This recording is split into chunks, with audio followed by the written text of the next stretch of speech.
Hello and welcome to COS Indiana Live as we bring you Roundtable. The Roundtable segment is presented here every fourth Monday of the month at 7 p.m. We'll be focusing on education and discussion of the topics and challenges we all face as we use the Constitution to save the Constitution. Join us now as we bring you COS Indiana Roundtable with our MC, John Ackerman.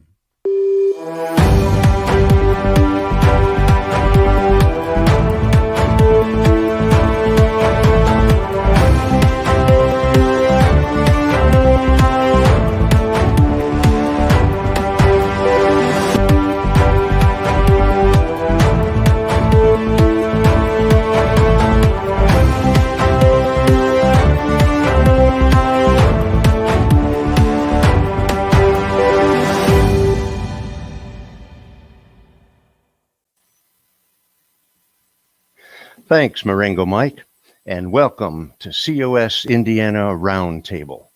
I'm your host, John Ackerman. We have three big segments for you tonight and one small segment at the end. In our first segment, you're going to meet our Indiana region captains and find out some of their most important issues and why they're involved in Convention of States. In the second segment, we'll introduce you to some of our educational resources, great educational resources.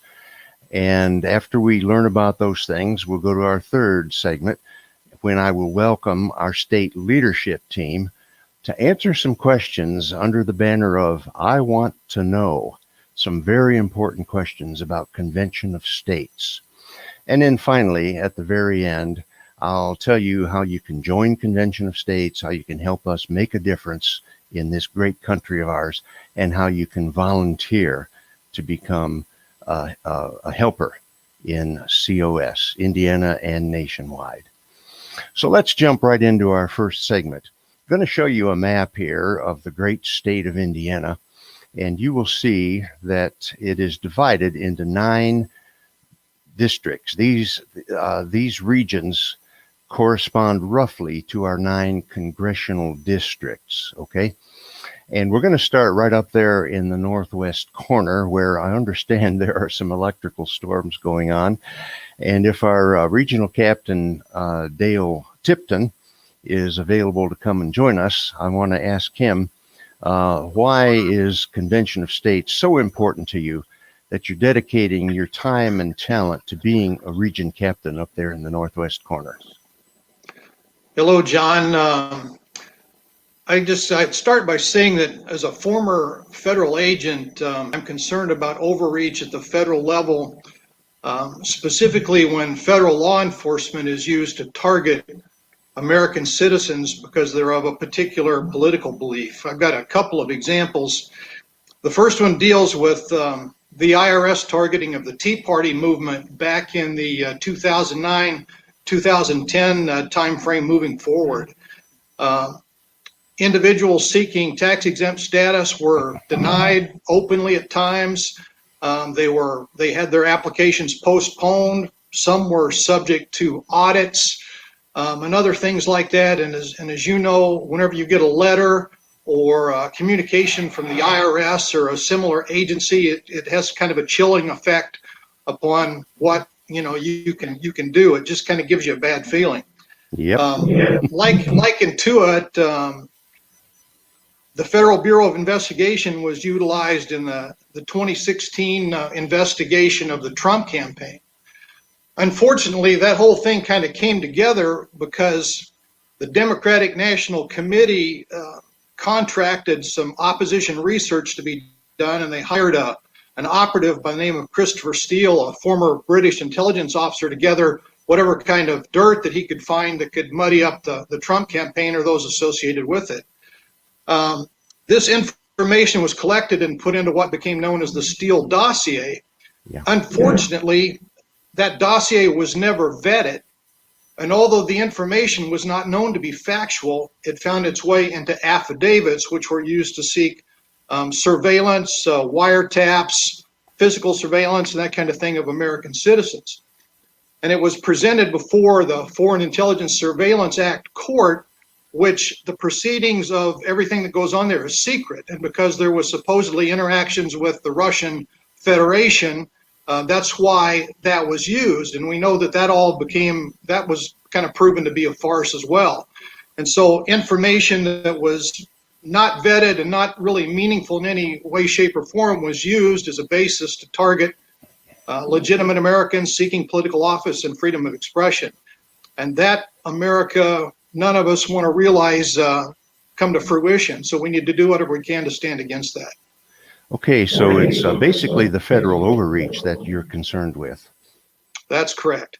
Yeah, well, I appreciate that, and it's very important, and I want to thank you for your service, Dale. Thanks for joining us here. My pleasure to be here. Thank you. Okay, now let's move to Region 2. The region captain there is named Richard Lokun, and we have a photograph of him because he's not available to come on our roundtable tonight. But speaking on his behalf is our leader of all the region captains. His name is Gary Harbaugh. So Gary, welcome on Richard's behalf. Thanks, John. Glad to be here. So tell me, what is it that Richard has seen in his everyday experience that led him to becoming involved with Convention of States as a region captain? John, Richard is a very busy guy. He works full time. He's a parent with kids that are active in after school activities. A few years ago, his second grade daughter came home from school talking about the wonders of Barack Obama, and was being taught things by the teacher, political things that really shouldn't be taught to second graders. And that motivated Richard to become an activist. He started going to school board meetings and doing things like that. Shortly after that, he became aware of Convention of States and what we're all about. So he decided to become an activist. He jumped in his words, with both feet running. First of all, heading his House district, and later on becoming a region captain of 11 House districts. And he's involved in recruiting, motivating, and training other activists to try to push back against an out-of-control government. Well, that's great. I just wish that he were able to be here to tell us so that our viewers could meet him and hear from him directly. But I appreciate you filling in. And while you're here, Gary, I'm going to ask you to speak in or step up and speak on behalf of our Region 3 captain, Victoria Mooring. She had some technical problems and wasn't able to join us. And from what you know about Victoria, what is it that motivates her to serve as a region captain for Convention of States? John, Vicki tells me that her biggest motivation is how government has removed God from our government, from the public square. And she knows from history that God's grace and numerous miracles allowed us to win the Revolutionary War. And we were a God-fearing nation in the beginning. In 1947, the Supreme Court of the United States essentially established the idea of separation of church and state. A few years later, in 1962, the court eliminated prayer from public schools. And we went from being one nation under God to being one central government that placed itself above God. And our society has gone downhill since then in many ways, with drug abuse, school violence, out of wedlock births, abortion on demand, and just chaos. And while Convention of States is not set up to address those particular issues, she recognizes that by getting we the people back involved in hopefully in control of our government, that we can once again acknowledge God and live under his divine providence. That's very important stuff, and I really thank you and appreciate your speaking on her behalf. Now, stand by, because I'm going to have to bring you back in a few minutes. But we're going to go now to Region 4, and the captain there is Larry Hutson. Larry, you're the captain of 2 regions in Indiana, Regions 4 and 5. Wow! So why do you commit so much of your time to helping Convention of States? Well, good evening, John. It's good to see you. Same here. The reasons are many, and examples are likewise numerous. All around me, I see examples of a federal government that's out of control, well outside of our Constitution and damaging our country, actually. The examples are countless. Let me start with fiscal responsibility, John. I think that most would agree today that our nation is teetering on financial ruin due to the unconscionable spending, borrowing, taxing, and money printing that we've experienced over the last, 20, 30 years. Class warfare, soaking the so-called rich, that may make good political demagoguery, but it does nothing really to solve the realities of our government's insatiable appetite, I should say, for spending and its inability really to reform itself. It hasn't had a budget to work with for over a decade now. That's something I think we, the people, need to mandate in our Constitution. Over the last 100 years, Congress has slowly abdicated its responsibility to legislate, to pass laws, the very thing it was designed to do, its primary responsibility. Instead, it's allowed faceless, unelected bureaucrats who have been appointed to powerful positions now within a multitude of agencies, so many we can't count them all. FDA, EPA, EEOC, FTC, it just goes on. And those agencies now make law, adjudicate infractions of the law they make, and they even mete out punishment for those infractions, all the while sidestepping protections that we've been accorded in our Bill of Rights. Well, I could cite the 5th, 6th, 7th, certainly, and the 8th Amendment. Who wouldn't want to get that federal government that with its onerous tentacles in every facet of our lives out of our lives? So we, the people, need to limit this power. And last, I who can't see now that we're under the control of what I'll call the political class, a bevy of politicians who they never leave office, some for more than 30, maybe 40 years now, and who jealously covet the power of public office. I read a recent study that found 85% of all incumbents from both parties, I might add, were reelected when they run for office again. Seniority in office leads to power, and power is a corrupting influence.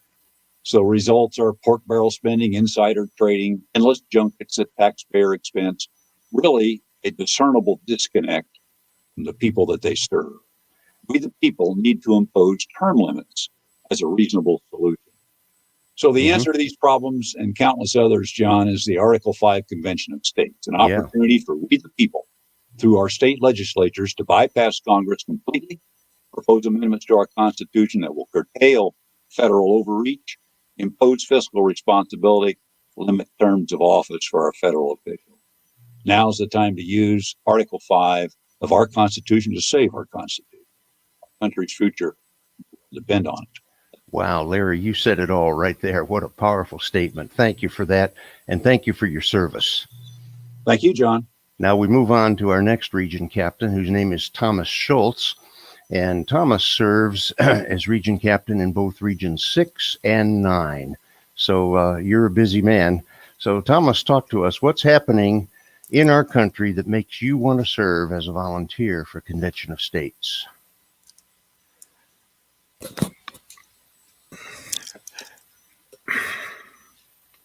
Well, first of all, why I wanted to serve as a region captain is because we had a need for the region captains in Indiana.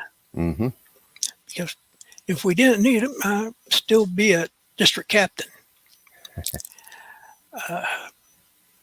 But let's go back 5 years. It was back in 2013 when I joined Convention of States. And for 5 years, I sat on the fence. I didn't do anything. In 2018, I became a district captain. 2019, I became a region captain. But some of the underlying reasons that deals with the threat of our way of life. I mean, everybody's way of life. And that's a threat to the Constitution of the United States. Now, we all know history repeats itself. Mm-hmm. And if we look back to the 1900s, and we could actually see the full extent of the danger. Because in the 1930s, the Soviet Union was sending over Soviet advisors, communist advisors, to separate the people. Now, I'm going to, and they wanted to use, and this comes from a book, they wanted to use the colored Americans to do the job. Now, the communists also slithered into the Supreme Court, not bodily, but in text, under Justice Felix Frankfurter. I will refer to the 1958 foreword of the book that Manning Johnson wrote, Mm-hmm. Color, Communism, Common Sense. On page 17, it's a Lighthouse Trails Publishing under the Kindle edition. And he actually was a communist. He knew what was going on in the United States, and after being used, he left the Communist Party. Uh-huh. He wrote his book, published in 58, and he died in 59. Wow. So what I suggest that people get the book, read it, Mm-hmm. and they will see what's going on right in front of their eyes. Okay, what was that author's name again? Manning Johnson. Manning Johnson. That is not a book that I have read, but I need to fix that. It's public domain. Okay. Okay, All there's right. some that was absolute free, and there's this one here is you got to pay a little bit because Lighthouse has added stuff at what do you call it, a second volume to it. Sure. Yeah. Well, that's very interesting and helpful, Thomas, and I want to thank you for your service to Convention of States, and we want to use the Constitution to help save the Constitution. That's So, right. Have a good evening, my friend. You too. Okay, now we're going to go to Region 7, whose captain is Vicki Fisher, and like the other Vicki, she had technical problems and is not able to join us tonight, so I'm going to bring Gary Harbaugh back. And Gary, we know that Vicki has spent her career in healthcare, and what has she seen in healthcare that has led her to take up such an important volunteer role? John, I'm going to tell you about that. I'm going to first say that we didn't have a good picture of Vicki. That's not a very flattering picture, but much more attractive lady than what it looks like there. Sometimes Vicki, you go with the best that you have. go with what you got. Vicki's another really busy region captain who works full-time. Her region is geographically the smallest, but population-wise is the largest. It has 15 state house districts. She became involved because she wants to help build an army of self-governing activists among the 1 million plus people in the Indianapolis area. Her experience in the healthcare industry has helped her see clearly how federal involvement in healthcare runs costs up and quality down while wasting millions or probably billions of dollars. Mm-hmm. She knows that career bureaucrats and lobbyists wrote the Affordable Care Act. She wants people to understand that to be self-governing, a person must first have control of their own health and health care. She's a registered Democrat, but she knows we need term limits, limits on federal power grabs, and limits on federal spending. So that's why she's an active volunteer with Convention of States. Well, that's great. And thank you for mentioning her political affiliation, because this has nothing to do with political parties. We have Republicans, we have Democrats, we have independents, all who love our country and are involved in Convention of States. And so that's good to hear what Vicki has to say. Now that brings us to, we have one region left, and it's Region 8. And Gary, you are the captain there. You're also a member of our state leadership team. So I'd like to ask you to talk about opportunities that that people can get involved with that would help ignite fires of self-governance across Indiana.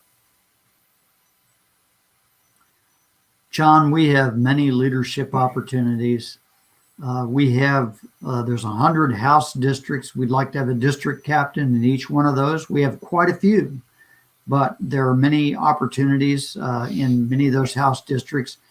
In addition, within each district, even though we may have a district captain, there are plenty of other opportunities for people to be involved and to be part of a team within each district.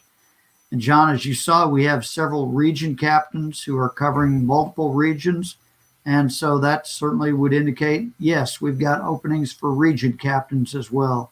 If you want to become involved in self-governance and in pushing back against the federal overreach and all the things we've been talking about, the Convention of States is the solution as big as the problem. Mm-hmm. We're the place where people can actually get involved and be part of something that is being effective all across America. And you can express that desire you have to turn our country around by being an activist with the Convention of States. Well, that's important stuff. Thanks, Gary. And before the end of this program, we're going to tell everybody how they can join and how they can volunteer to help out with this great cause. Well, this wraps up our first segment, and we're going to move into our second segment now, which is educational resources. And here we're not talking about K through 12 or higher education. We're talking about public education resources that regular everyday people in Indiana and around the country can use. And so to introduce us to a few of these, I'm going to bring on our COS Indiana State Director, Dale Parrish, and his colleague, Paul Phillips, who is our legislative liaison. So Dale and Paul, take it away. Well, thank you, John. Let me get the PowerPoint up here. Hi, Paul. How you doing tonight? Great. How are you, Dale? Just fine, just fine. We want to talk to you about this evening about the educational resources, as John just mentioned, the educational resources that we have available to us here in Indiana. And they're quite extensive. Now, what we plan to do is go through these briefly, the various resources that we have available, and then we're going to focus on one particular resource. And tonight we're going to be focusing on COS University, and we'll be getting to that in just a few minutes here. And Paul has got some additional comments that he's going to be making about COSU. But in future roundtable meetings, we plan on picking out another one of the resources to focus on for that evening. So I want to just briefly, like I said, I want us briefly to kind of go through the different resources that we have available. The very first resource, which in a lot of ways is our main resource, and that is our national website, conventionofstates.com. And this website contains a wealth of information, and I would specifically call your attention to the menu selection resource center. If once you're on the website, the resource center contains, like I said, a wealth of information, articles, and different pieces of literature that you can use to find out more and more about Convention of States.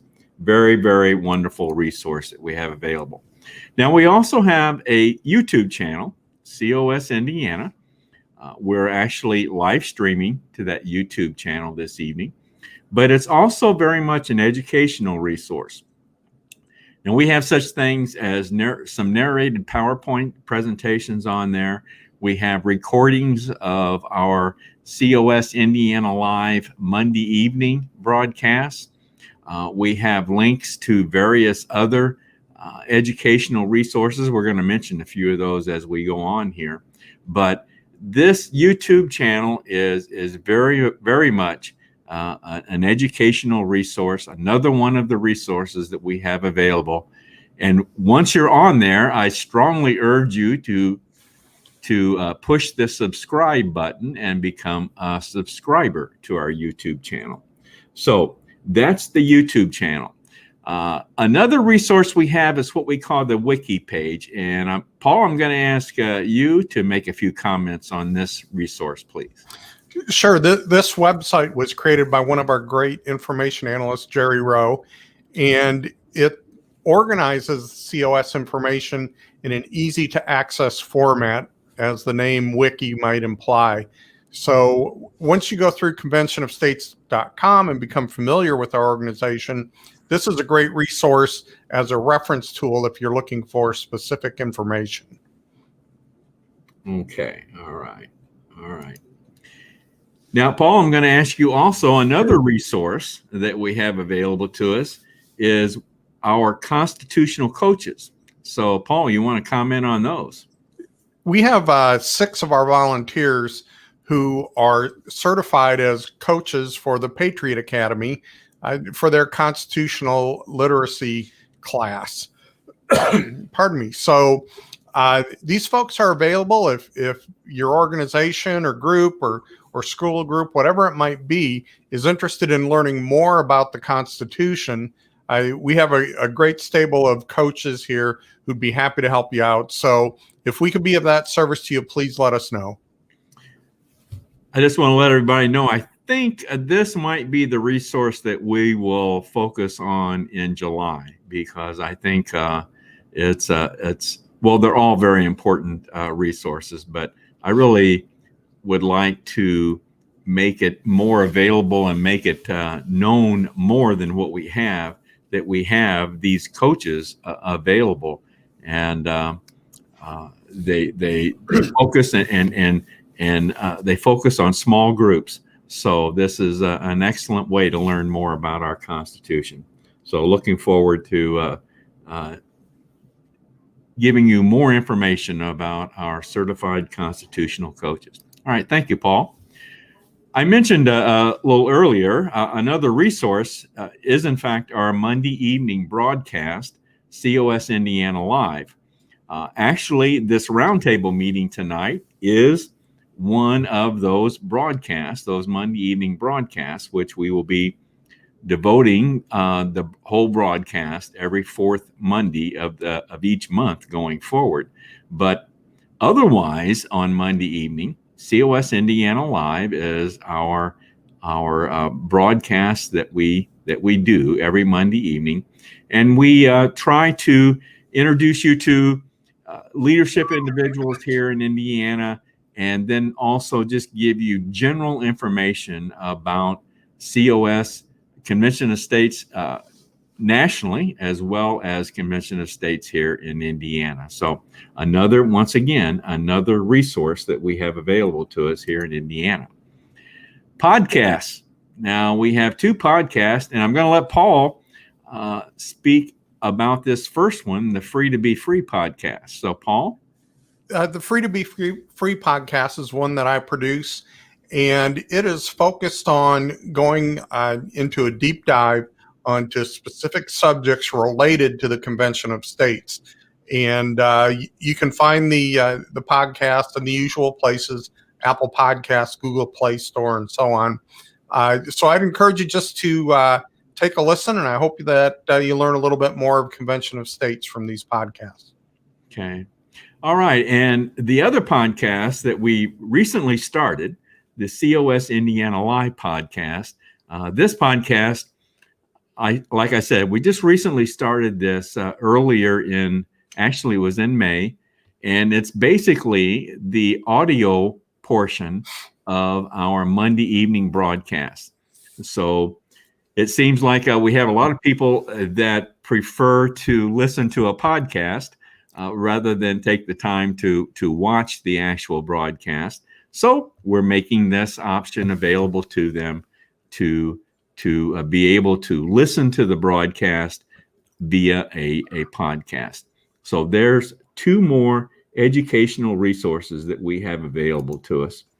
Well, we're going to focus tonight on our premier resource, and that's COS University. I'm going to play a little short video that will kind of introduce you to COS University. We'll come back and let Paul give you a little more information on this. So let's take a look at this.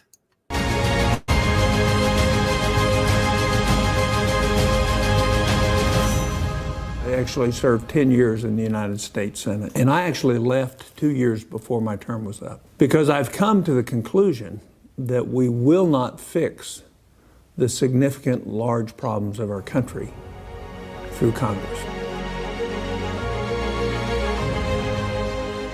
The history is all republics have died. And I think America can cheat history. I don't think we have to die. And the solution is actually found right in the Constitution itself. So imagine the scope of this constitutional education project where everybody in the country is paying attention. The real question for our country is who gets to decide? Are we free or are we not free? This is the healthiest discussion we could possibly have in America today.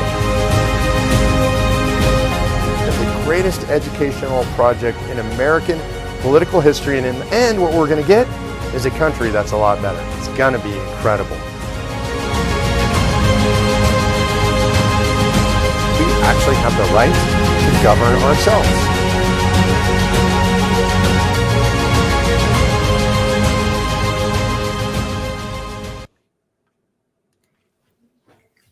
All right, COS University. Like I said, this is I think the premier educational resource that we have available to us here, and not only here in Indiana, but obviously nationally. So, Paul, I'm going to let you comment on some more information regarding COS University. COS University is a program we use for providing training to specific volunteer positions, such as district captains or legislative liaisons and so on. But we also offer 4 courses free to the general public. And these courses are available to you today. And Dale talked about going to conventionofstates.com.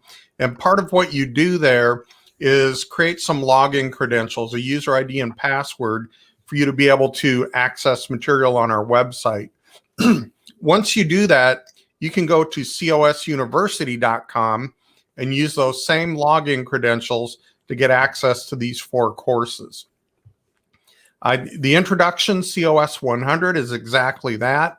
That clip that Dale played, I believe, was all taken from that first course, featuring, you may have recognized, Dr. Senator Tom Coburn. That will give you a background on what we feel the problem is and the basics of how Convention of States works. In COS 200, Responding to Opposition, you're going to get the ammunition to answer those questions that often come up about how does it work? Is there isn't this something that's dangerous? Is it going to rewrite the Constitution? And you'll get some great material for responding to those concerns. In Government 100, you'll hear from Michael Ferris, one of our founders, and he'll dispense some constitutional literacy, and that is just a fantastic course to give you a deep dive into Article 5 of the Constitution. And then finally, in Volunteer 100, it's an introduction to volunteering and how to be an activist. And it really sets the stage for getting you to thinking whether or not a more advanced role is right for you, perhaps serving as a district captain or eventually a region captain. And this will really give you a sense of what it's like to serve in one of those positions. So I'd encourage you today to go to cosuniversity.com and take advantage of some of these great training courses. All right. Well, thank you, Paul. And I want to thank everyone for tuning in this evening. Like I said, we have a lot of educational resources available to us here in Indiana. So I think the amount of information available is never ending. So I think we have access to a wonderful array of educational resources here in Indiana. So I'm going to bring up John and let him take over and take us into our third segment. So John, there you are, and take it away. Yes, I am here, and I will take it away. Thanks, Dale and Paul, for talking to us about some of our educational resources, and I'm looking forward to seeing and hearing the ones that you're going to tell us about next month. So in our third segment, we're going to bring on our state leadership team, and this segment is called I Want to Know, because there are a lot of questions about Convention of States, and there are a lot of things that people want to know.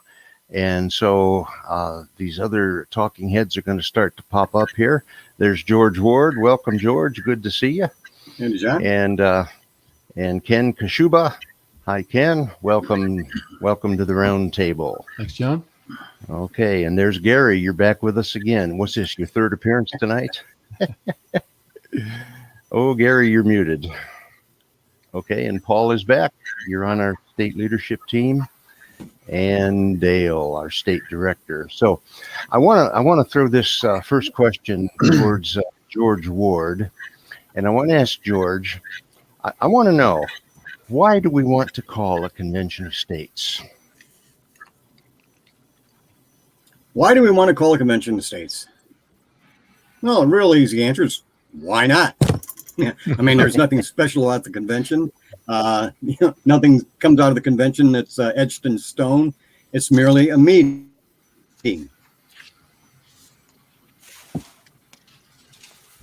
Oh, I think. But the founders gave us that second clause in in Article 5 for a reason, because they knew human nature. They keep going, George. I'm hearing you. The founders. Okay. The founders gave us the second clause. Oh, I think we lost George. Let me throw this one over to Ken. Can you help George finish his answer? Why do we want to call a convention of states, Ken? Well, to me, it's pretty evident at this point that Article 5 of the convention or the Constitution basically foresaw that at some point in history the government could get out of control. And certainly at this point, Congress is not going to change any rules that limits their power or takes away, any of the things that they've established. So, by sending it by having an Article 5 convention, it allows we the people, the citizens, to be able to come forward and make our voices heard. And once we establish that there's enough states that support it, the convention has to be held, and our voices have to be heard. Congress can't do anything about it but hold the convention. So it gives we the people that opportunity to basically rein in or control the government, which is basically our government.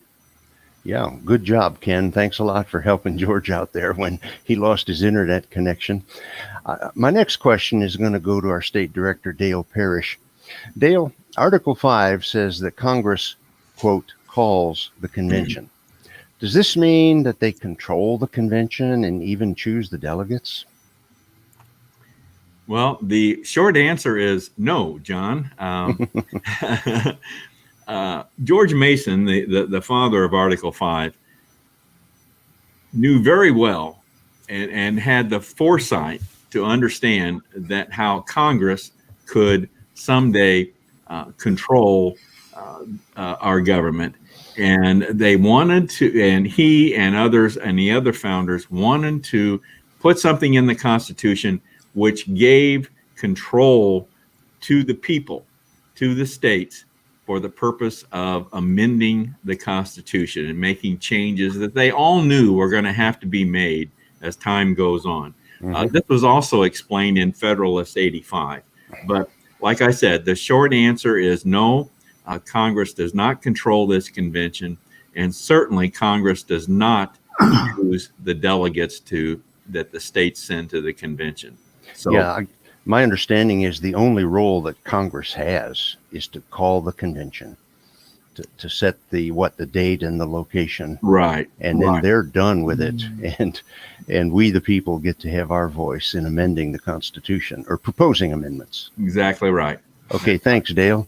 So we brought up this whole thing about how do delegates to this convention get chosen, and I want to ask that question of Paul Phillips.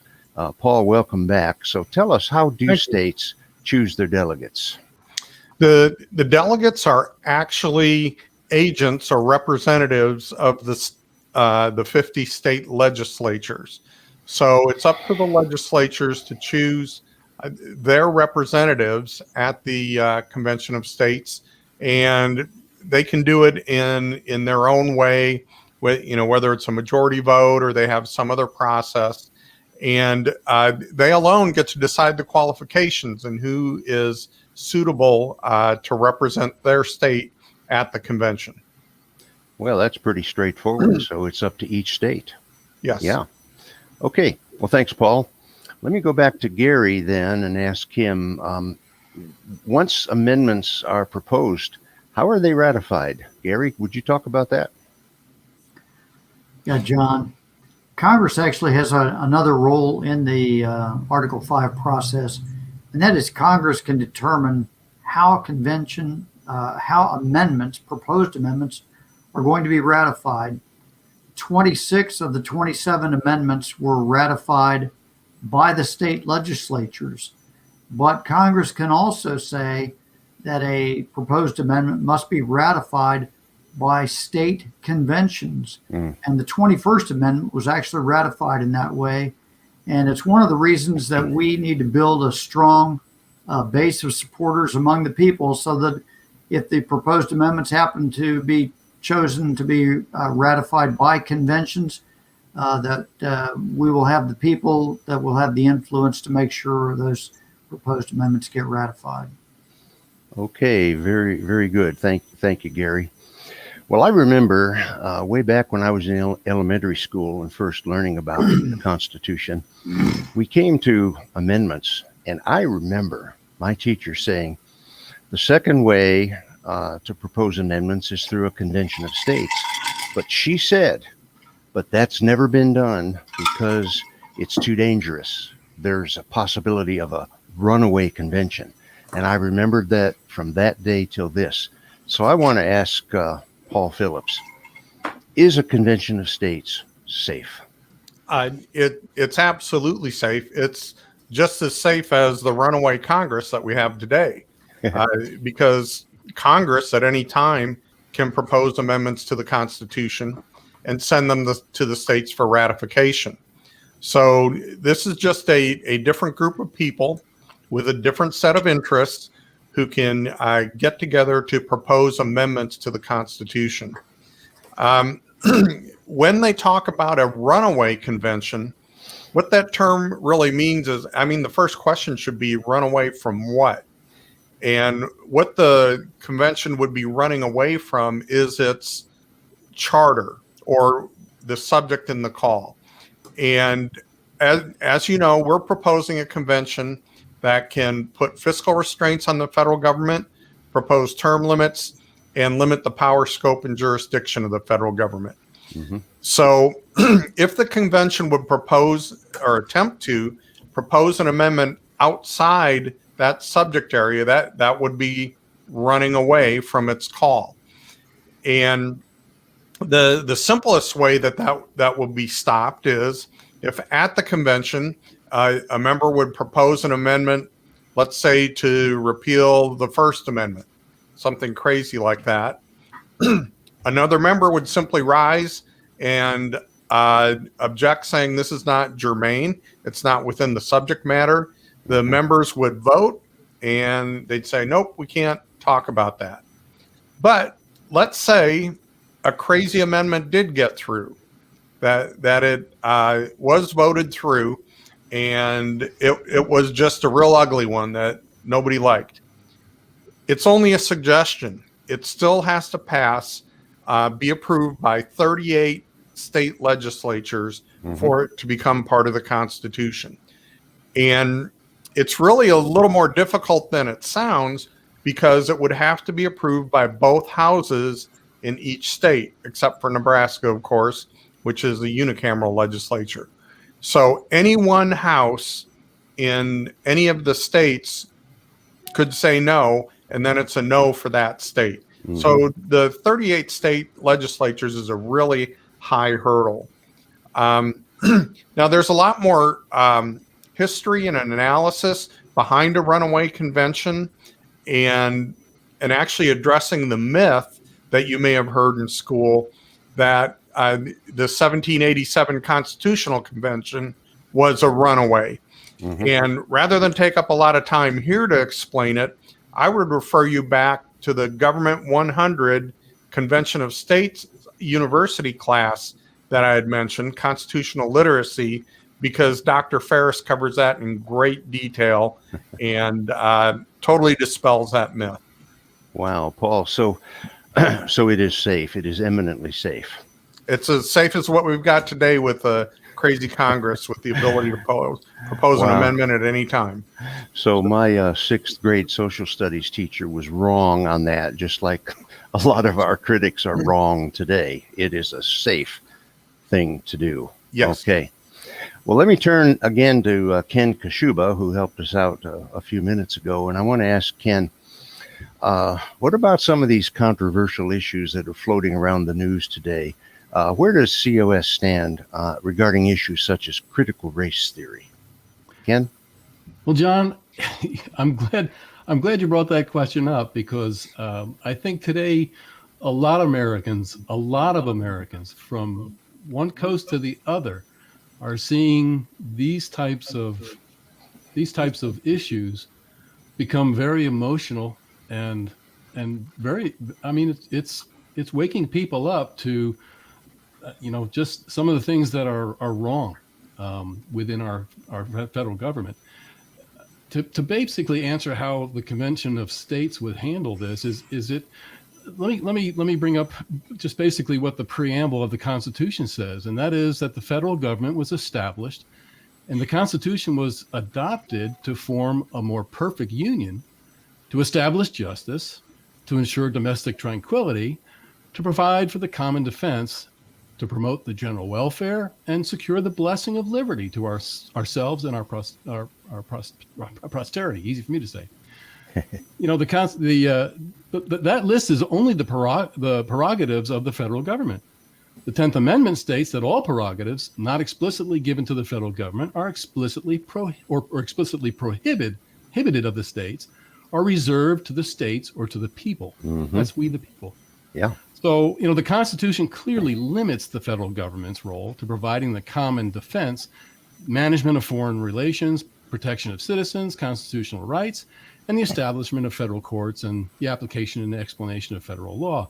No branch of the federal government is authorized to handle any other issue. So, the loss of individual rights and the growing annual budget deficit are a result of our federal government dealing with affairs not assigned to it by the Constitution. So, where the Convention of States comes into play on issues such as critical race theory or, some of the health things that we're seeing today, these are issues that are the government is basically, it's federal overreach.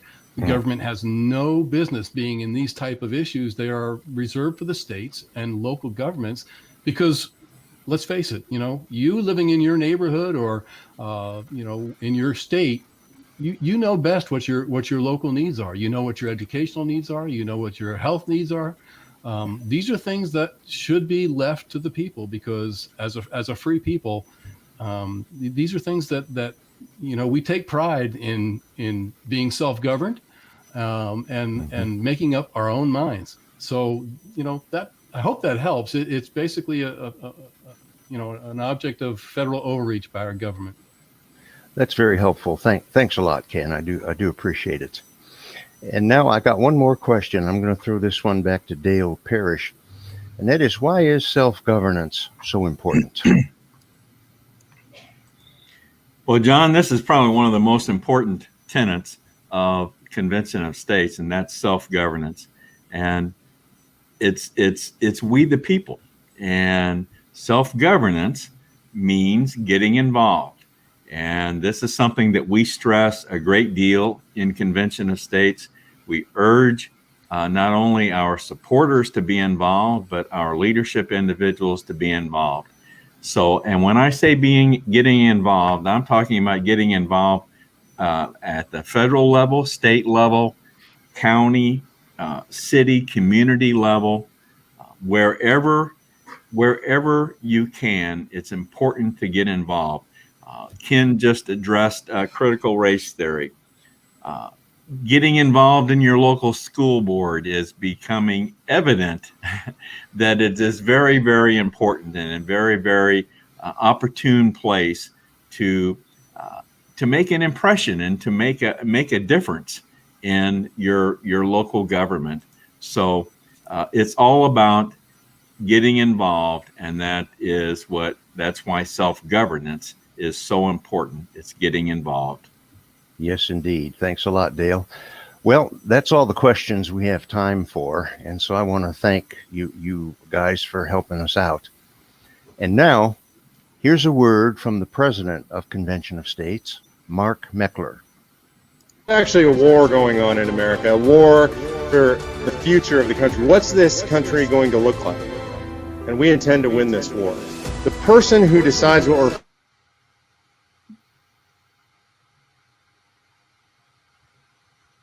believe that those in Washington, D.C. should decide for all of us, and people who believe we should decide. We, the people, decide. So this project was founded with the idea that we're going to use Article 5 the way the founders gave it to us to restrain federal tyranny. We've got 2.2 million supporters on board, but we're just getting started. And we're going to come up with ideas that I can't even possibly imagine right now. We're at war over a very simple question. A question you should ask yourself all the time when you hear government doing anything. And that question is, who decides? So God bless you all. We'll see you next week on the Battle Cry.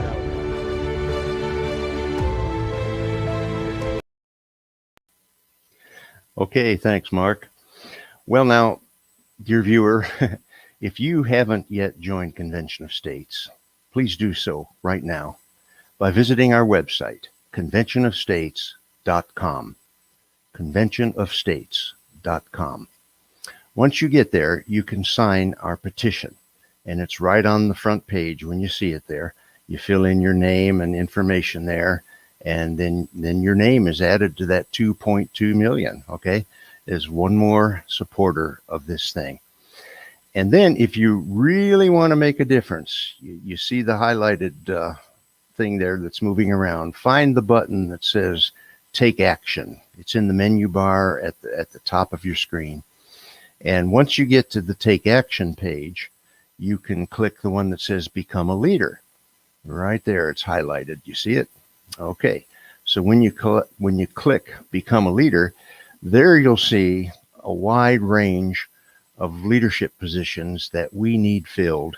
And this is true in Indiana, and if you're listening from some other state, it's true in all 50 states. And you can join a volunteer team, you can become a leader, and you can help us make history. So now I invite you to mark your calendar so you don't miss our next roundtable on the 4th Monday of July. That will be July 26th at 7 p.m. I'm John Ackerman for COS Indiana Roundtable.